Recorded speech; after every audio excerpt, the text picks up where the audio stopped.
I'm so happy to be here and very glad you're here too. And I'm really glad to talk about and give a reading from my book, The Kosambi Intrigue, A Tale in the Time of the Buddha. And I thought that just to begin with, we could talk about India just for a moment and say, if we know anything about India, one thing we know is that it's crowded, right? Mm-hmm. And a second thing that we know about India is that it is big. So to put that in comparison or contrast with the United States, because I think that brings it home to us, India's population is about 4 times the population here. They have 1.2 billion people. They live in a territory that is less than half the size of the United States, space-wise. So, crowded. Yeah. So it's crowded. And another thing that we know about India is that it's an ancient civilization, and a lot less crowded. Back at the time when I wrote this, in the Buddha's era, a lot less crowded. So what I wanted to do is to show you where this takes place. This takes place in the area where the Buddha lived. He lived in northeastern India, or at least where he worked. He wasn't born there, but we won't go into all of that. And he was mainly in the Ganges. Here's the Ganges River, going up here. The river Ganges, going up here. Its headwaters are up in the Himalayas.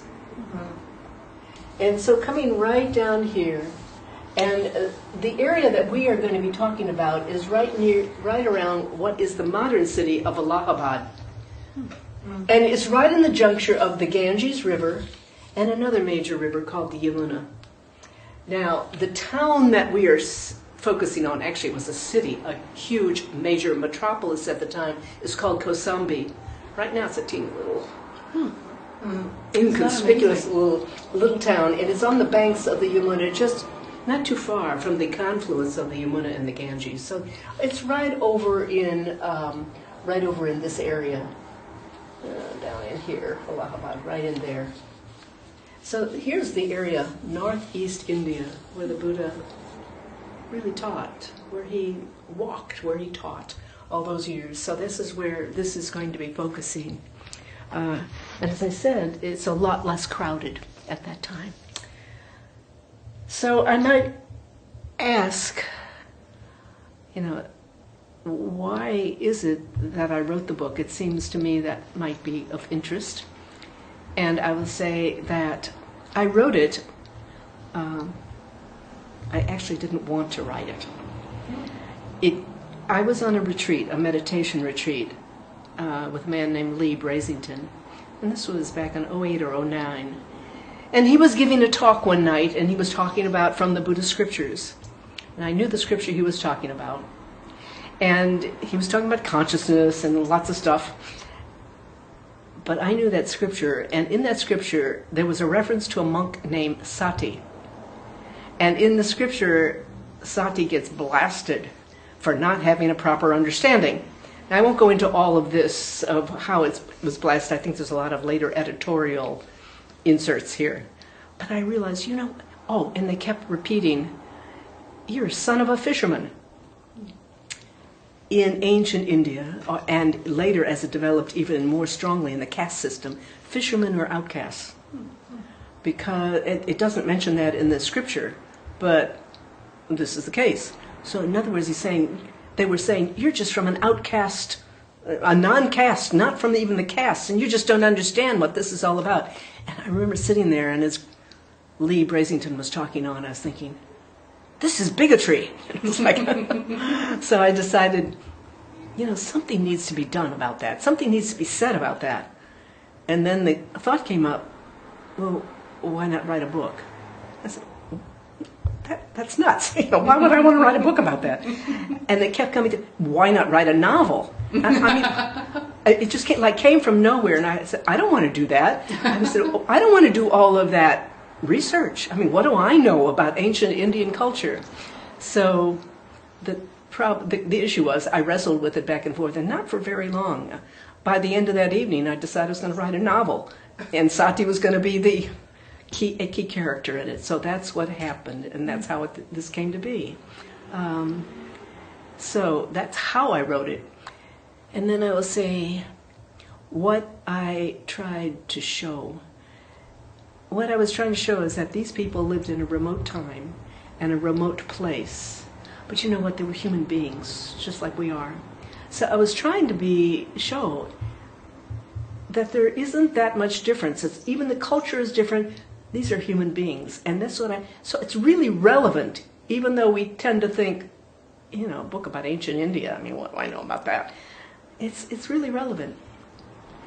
I wrote in the vernacular, American, English vernacular, because my sense was they spoke in their own vernacular. That's how they talked to each other. I didn't try to make it any, besides I don't even know what their vernacular was, but I didn't try to make it stilted in any way. So it really comes across as human beings talking to each other, as they had to have done.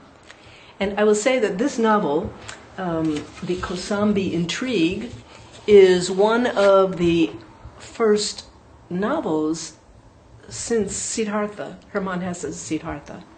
Very, very little has been written. Historical fiction has been written about ancient India.